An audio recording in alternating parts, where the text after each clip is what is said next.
इस कार्यक्रम के प्रायोजक है Arth SRN dreams construction private limited Bhagalpur. हमारा सपना सबका घर हो अपना। भागलपुर शहर के नजदीक आवासीय एवं व्यावसायिक प्लॉट उपलब्ध हैं।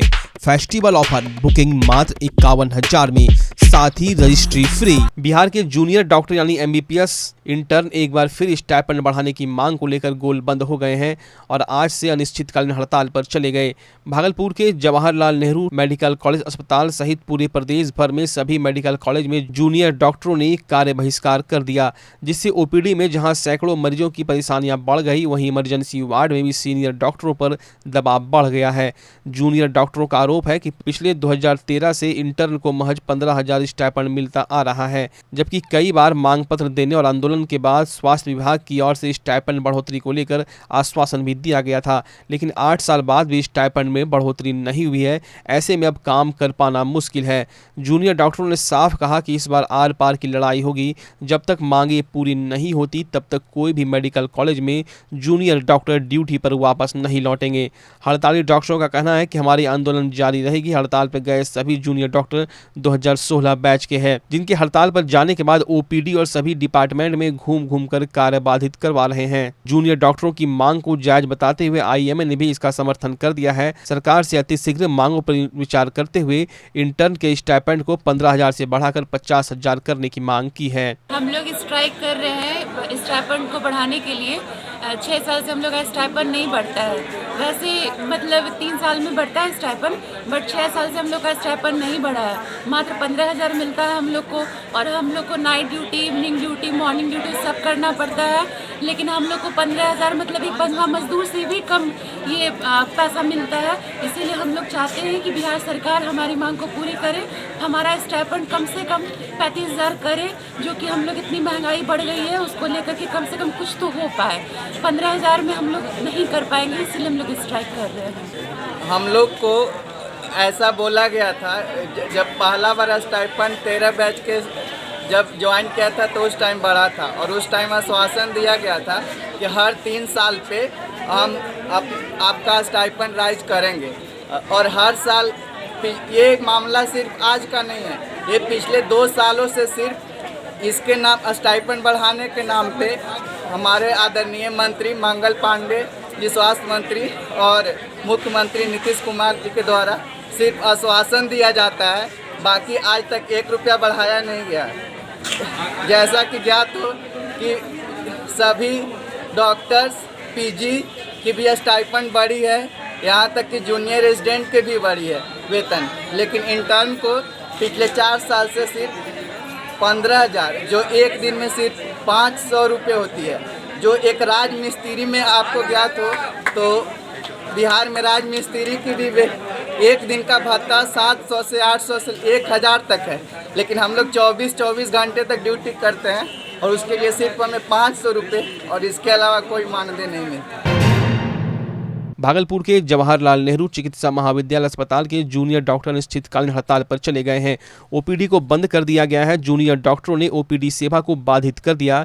जूनियर डॉक्टरों का कहना है कि हमारी मांगे पूरी की जाएंगी तभी हम काम पर लौटेंगे, जिसके चलते दूर दूर से आए मरीजों में हड़कंप से स्थिति हो गई। मरीज काफी परेशान दिखे, साथ ही साथ उनके परिजन भी काफ़ी परेशान दिखे। बताते चले इस क्षेत्र का एकमात्र अस्पताल है जहां लोग दूर दराज से इलाज को आते हैं, परंतु जूनियर डॉक्टरों के द्वारा ओपीडी बंद कर देने से मरीज काफ़ी परेशान दिखे। साथ ही साथ मरीज के परिजनों ने भी अस्पताल में काफ़ी हो हंगामा किया। देखिए, इसमें तैयारी की क्या बात है। इन्होंने अपना ज्ञापन दिया था स्ट्राइक करने के लिए, तो वो 1 दिन के लिए सांकेतिक हड़ताल, लेकिन ये आज अचानक जो है ये इन्होंने ओपीडी को ब्लॉक कर दिया है, जिसके कारण कि मरीजों को भी काफ़ी सफरिंग हो रहा है।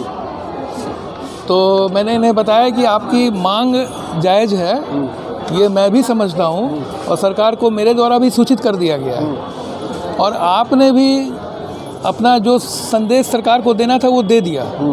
अब आप लोग जो है ओपीडी चलने दें, मरीजों को भी असुविधा ना होने दें। इन लोग का तो साफ कहना है सर कि अनिश्चितकालीन स्ट्राइक होगी। ये अभी बच्चे हैं, अनिश्चितकालीन स्ट्राइक करने से कोई फ़ायदा नहीं होता। इंटर्नशिप समय है इनके सीखने का, और ये समय दोबारा लौट के नहीं आता है। जिनकी मेडिसिन में पोस्टिंग है, जिसकी सर्जरी में पोस्टिंग है, जिसकी गायनी में पोस्टिंग है, एक बेसिक्स अगर अल्फ़ाबेट्स नहीं सीखेंगे तो फिर इनको आगे वो मौका फिर दोबारा नहीं मिलेगा। इनकी मांग को लेकर आप लोग की तरफ से क्या किया जा रहा है? नहीं, हम तो इनकी मांगों को सरकार के आगे टेबल पर भिजवा दिया है। हम कोतवाली से आए हैं। क्या हुआ है? सिर में दर्द है। तो क्या यहाँ पर क्या चिट्ठा नहीं कट रहा? चिट्ठा ही नहीं कट रहा। 8 बजे आए हैं, 11:30 बज गया। क्या कहा जा रहा है? कहा जा रहा है कि अभी हड़ताल पे है सब लोग। अब क्या कीजिएगा? अब क्या करेंगे? एक दिन हम लोग नौगछिया से आए हैं, कोई कहीं से आया है। 200 रुपया 100 रुपया जाने का, 100 रुपया आने का भाड़ा लग जाता है। लोग आता है काहे के लिए कि हमको सही होगा, बीमारी सही हो गई तो आधा से एक हिस्सा टैबलेट देता है और पूरे लिख देता है बाहर से अब 1000 टका। हड़ताल हुआ है, कितना परेशानी हो रहा है? कितना परेशानी हो रहा है, कितना परेशानी दिन भर लगेगा इसी में, कोई सुनवाई ही नहीं है। भागलपुर में हिंदू मुस्लिम एकता की मिसाल देखने को मिल रही है। छठ महापर्व के लिए मुस्लिम परिवार की महिलाएं पवित्रता का ख्याल रखते हुए छठ में उपयोग में आने वाली बद्धी बनाने का काम जोर शोर से कर रही हैं। हुसैनाबाद नया टोला की रहने वाली कई मुस्लिम महिलाएं इस काम में लगी हुई हैं। इन लोगों का कहना है कि पिछले कई सालों से वो लोग इस काम में लगी हुई हैं और शुद्धता का ख्याल रखते हुए इसको बनाया जाता है। इनके बनाए हुए बद्धी सिर्फ भागलपुर ही नहीं बल्कि दिल्ली, बनारस सहित कई राज्यों में जाते हैं। हमने इस काम को शुरू किया, पूजा पाठ का जितना भी सामान है हम यहाँ बनाते हैं, बद्धी दशहरे का सबका। फिर हमको थोड़ा थोड़ा पैसा होते होते हम फिर अब कारीगर को माल देते हैं काट के। हाँ, छठ का जो सामान बनाते हैं एकदम पाक साफ से बनाते हैं, जरा सा भी गंदगी न रखते हैं, एकदम साफ से बनाते हैं, अच्छे से बनाते हैं कि ये पूजा का सामान है, छठ पर्व का सामान है, पाक साफ से हम लोग बनाते हैं। भागलपुर दीपों की उत्सव दीपावली को लेकर कुम्हारों के द्वारा दिया बनाने का काम किया जा रहा है। अलीगंज के ऊपर गंगटी मोहल्ले में आधा दर्जन कुम्हार परिवार के लोग इस काम में लगे हुए हैं। इन लोगों के द्वारा कई पीढ़ियों से यह काम किया जा रहा है, लेकिन आज इनकी हालत खराब है। इन लोगों का कहना है कि सरकार के द्वारा इन लोगों को कोई राहत नहीं दी जाती, वहीं मिट्टी भी खरीद कर लाना पड़ता है। पूरा परिवार दिवाली के समय इसी काम में लगा रहता है, लेकिन मुनाफा काफ़ी कम होता है। इन लोगों को इंतजार है कि सरकार कुछ मदद करे, तब इन लोगों की हालत कुछ बेहतर हो पाएगी। हम लोगों को बाप दादा के तरफ से ही बन रहा है, कम से कम 100 साल से ही ज़्यादा ही बन रहा है यहाँ पर, लेकिन सरकार के तरफ से एक पैसा का कोई भी लाभ नहीं है और नहीं कभी कुछ दिया है और नहीं कभी कोई विकास की योजना हम लोगों को आई है। ना खेत मिला है मिट्टी का, नहीं पोखर तालाब मिला है, तो सरकार के तरफ से कुछ भी नहीं मिला है हम लोगों को। मिट्टी कहाँ से लाते हैं, कितना दिक्कत होता है? हम लोगों को मिट्टी लाते हैं माथे पर, सिर पर उठा के लाते हैं। कहाँ से खरीद? पोखर से, और किसी का ज़मीन पड़ता है तो वहाँ से खरीदते हैं हम लोग। अभी फ़िलहाल 1500 रुपये गाड़ी देता है, एक टेलर की 1500 रुपये लेता है। दीपावली में दिया बनाते हैं, उसके बाद क्या करते हैं? उसके बाद 2 महीना हम लोग मतलब जो है ये कुआसा में बैठ जाते हैं, कुछ नहीं बना पाते हैं। और हम लोग होली के पहले से फिर बनाने के लिए हम लोग शुरू करते हैं, जैसे सुराही हुआ, मिट्टी का घड़ा हुआ, कढ़ाई हुआ, यही सब बनाते हैं। अभी तक कोई मदद सरकार की तरफ से 1 टका के कोई भी योजना नहीं मिला, न मदद मिला। भागलपुर समाहरणालय के समीक्षा भवन में जिलाधिकारी सुब्रत कुमार सेन की अध्यक्षता में काली पूजा व छठ पूजा को लेकर शांति समिति की बैठक की गई। शांति व सद्भावपूर्ण माहौल में मां काली की प्रतिमा की स्थापना से लेकर विसर्जन को संपन्न कराने के दिशा निर्देश जिलाधिकारी ने सभी मेड़पतियों व पूजा समिति के सदस्यों को दी है। जिलाधिकारी ने आदेश दिया है कि नशे की हालत या अस्त्र शस्त्र के साथ कोई भी व्यक्ति विसर्जन शोभा यात्रा में प्रवेश न करेंगे। इस पर स्थानीय समिति भी निगरानी रखेगी। नशे की हालत में पकड़े जाने पर प्रशासन कानूनी कार्रवाई करेगी। साथ ही कोरोना महामारी को देखते हुए 2 मेड़ के बीच 100 फीट से अधिक खाली स्थान छोड़ने के आदेश के साथ डीजे नहीं बजाने का भी आदेश दिया गया है। इस वर्ष 6 नवंबर शनिवार की रात्रि 11 बजे मां काली की प्रतिमा के विसर्जन के लिए वेदी से उठाई जाएगी। हर वर्ष परबत्ती की बड़ी काली महारानी की प्रतिमा विसर्जन शोभा यात्रा में सभी प्रतिमाओं का प्रतिनिधित्व करती है। बैठक में जिलाधिकारी ने शांतिपूर्ण माहौल में छठ पूजा संपन्न कराए जाने का भी आदेश दिया। डीएम ने छठ घाटों पर साफ सफाई व्यवस्था मुहैया कराने को लेकर मेयर व नगर निगम के अधिकारियों को दिशा निर्देश दिए।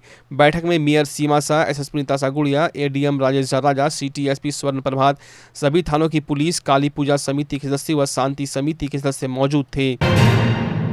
नगर निगम सभागार में दीपावली, काली पूजा और आस्था का महापर्व छठ पर्व को लेकर पूजा समिति के कार्यकर्ताओं के साथ मेयर सीमा शाह ने बैठक की। बैठक में नगर आयुक्त भी मौजूद रहे। नगर निगम के सभागार में यह बैठक घंटों तक चला, जिसमें निर्णय लिया गया कि जितने भी पूजा स्थल हैं, साथ ही जितने गंगा घाट के किनारे छठ पूजा किया जाता है, उस पर अभी से काम करना शुरू किया जाए। साफ सफाई हो या फिर बिजली लाइट की बात हो या फिर जिस नदी में दलदल है उसे किस तरह दुरुस्त किया जाए, इस पर भी विचार किया गया। काली पूजा के विसर्जन पर विशेष चर्चा की गई। किस तरह सही ढंग से शांतिपूर्ण काली विसर्जन शोभा यात्रा संपन्न हो। आपके भागलपुर में पूरी भव्यता के साथ महिलाओं के लिए पहली बार भव्य रेंज और ब्रांडेड आइटम का संसार भाव्या। बेनवियो बेहद ही खूबसूरत sari, lehenga, salwar suit, suit piece, kurti और अंडरगारमेंट्स, ये सब कुछ होगा एक ही छत के नीचे। भाव्या यानी भाव्या के साथ भव्य रेंज की सौगात। बेनवियो Bhavya exclusive showroom, Kachahari Chowk, near petrol pump, Bhagalpur. Bhavya exclusive showroom. Dhanteras के अवसर पर बजाज शोरूम बाबा मनोकामना ऑटोमोबाइल पीरपैंती से गाड़ी खरीदने पर छूट के साथ निश्चित उपहार आज ही बुकिंग कराएं और निश्चित उपहार में हेलमेट पाएं। स्क्रैच कूपन के नाम पर भ्रम में ना जाएं। साथ ही झारखंड से कम कीमत पर बजाज कंपनी की सभी गाड़ियां बाबा मनोकामना ऑटोमोबाइल गौशाला के निकट सिरमारी से खरीदें और धूमधाम से धनतेरस और दीपावली मनाएं। इसके अलावा बेहतर सर्विसिंग एक्सपर्ट मिस्त्री के द्वारा उपलब्ध है। जैसा कि आपको पता है कि बजाज की गाड़ियों में अन्य कंपनियों की तरह 3 लीटर पेट्रोल रखने का कोई बंधन नहीं है। साथ ही हमारे यहाँ 3 मिनट में फाइनेंस कराएं, कम कागजी कार्रवाई में और आरसी 15 दिनों में होम डिलीवरी के साथ पाएं। साथ ही पल्सर मेनिया का त्यौहार मनाएं। पल्सर के 20 साल पूरा होने पर पल्सर 150 की खरीद पर 4000 रुपये की विशेष छूट। तो जल्दी बुकिंग कराएं और अपनी मनपसंद गाड़ी ले जाएं। शोरूम का पता है बाबा मनोकामना ऑटोमोबाइल गौशाला के सामने, सिरमारी बाजार, पीरपैंती। भागलपुर जिले के सुल्तानगंज में अपराध थमने का नाम नहीं ले रहा है। दिन दहाड़े हो रही लगातार आपराधिक घटनाओं पर अंकुश लगाने में सुल्तानगंज पुलिस विफल साबित हो रही है। गुरुवार को दिन दहाड़े थाना से महज कुछ ही दूरी पर सब्जी मार्केट के पास एक महिला से झोला छीनकर 2 बाइक सवार फरार हो गए। पीड़ित महिला सुल्तानगंज के तिलकपुर गांव की रहने वाली ज्योति कुमारी है, जो बैंक ऑफ इंडिया से 50,000 रुपये निकाल कर अपने घर जा रही थी। तभी 2 बाइक सवार झपटमारों ने झोला छीनकर मौके पर से फरार हो गए। वहीं दूसरी ओर सुल्तानगंज थाना पुलिस थाना के समीप बाइक चेकिंग कर रही थी, लेकिन अपराधी पुलिस को भी चकमा देकर फरार हो गए। पीड़ित महिला ज्योति कुमारी ने बताया कि 2 बाइक सवार झोला लेकर फरार हो गया, जिसमें 50,000 कैश, बैंक का पासबुक और चेक बुक, एक मोबाइल था। पूरे मामले को लेकर महिला ने सुल्तानगंज थाना में अज्ञात अपराधियों के खिलाफ मामला दर्ज कराया है। वहीं सुल्तानगंज थाना अध्यक्ष लाल बहादुर सिंह ने बताया कि मामले की छानबीन की जा रही है। सुल्तानगंज थाना परिसर में गुरुवार को दीपावली, काली पूजा एवं छठ पर्व को लेकर शांति समिति की बैठक थाना अध्यक्ष लाल बहादुर की अध्यक्षता में आयोजित की गई। बीडीओ मनोज कुमार मुर्मू, कार्यपालक अंचलाधिकारी शंभू शरण राय, कार्यपालक पदाधिकारी अभिनव कुमार की मौजूदगी में शहर के प्रबुद्ध बुद्धिजीवी एवं शांति समिति के सदस्यों के साथ बैठक की गई। बैठक में थानाध्यक्ष ने सभी पूजा समितियों को बताया कि काली पूजा को लेकर जबरन चंदा की वसूली नहीं की जानी चाहिए। प्रतिमा के विसर्जन जुलूस में डीजे नहीं बजेगा। डीजे बजाने वाले समिति पर कार्रवाई की जाएगी। वहीं उन्होंने बताया कि कोरोना की तीसरी लहर को देखते हुए सरकार द्वारा जारी कोरोना गाइडलाइन का पालन करते हुए त्यौहार को मनाएं। थानाध्यक्ष ने बताया कि दीपावली, काली पूजा, छठ पूजा को लेकर सुरक्षा के पुख्ता इंतजाम किए जाएंगे। शरारती तत्वों, हुड़दंग करने वालों पर खासा पुलिस की निगाह रहेगी। बैठक के दौरान सुल्तानगंज के सभी पूजा समिति के अध्यक्ष, उपाध्यक्ष सहित शहर के प्रबुद्ध बुद्धिजीवी मौजूद थे। जगदीशपुर प्रखंड कार्यालय स्थित सभागार में रबी महाअभियान सह महोत्सव का आयोजन किया गया, जिसमें किसानों के लिए कार्यशाला के साथ साथ प्रशिक्षण का भी आयोजन किया गया। कार्यक्रम की शुरुआत जिले से आए कृषि वैज्ञानिक, प्रखंड विकास पदाधिकारी तरुण कुमार केसरी, प्रखंड सहकारिता पदाधिकारी गौतम कुमार, प्रखंड कृषि पदाधिकारी तारकेश्वर प्रसाद सिंह ने संयुक्त रूप से दीप प्रज्वलित कर किया। मौके पर जिले से आए कृषि वैज्ञानिक ने किसानों का मार्गदर्शन किया। कार्यशाला में प्रमुख रूप से किसानों को रबी फसलों के बारे में प्रशिक्षण दिया गया। कृषि वैज्ञानिक महेश कुमार सिंह और मंगेश कुमार ने उपस्थित किसानों को संबोधित करते हुए कहा, सबसे पहले किसान बीज लगाने से पहले बीजोपचार कर ले, जिससे पौधे में किसी भी प्रकार का रोग नहीं होगा। उन्होंने कहा कि किसान सभी प्रकार के फसलों की खेती से पूर्व अपने खेतों की मिट्टी जांच करवा ले तो उर्वरता में वृद्धि होगी तथा अधिक उर्वरक के प्रयोग से बचा जा सकता है, जिससे किसानों को आर्थिक लाभ होगा। उन्होंने कहा कि इस प्रशिक्षण का मुख्य उद्देश्य है कि किसान आधुनिक व उन्नत तकनीक को अपनाकर अल्प लागत में अधिक उत्पादन कर सके। जब कम लागत में अधिक मुनाफा होगा तभी किसानों का जीवन स्तर समृद्ध हो सकेगा और कृषि नीति का सकारात्मक लाभ किसानों को मिल सकेगा।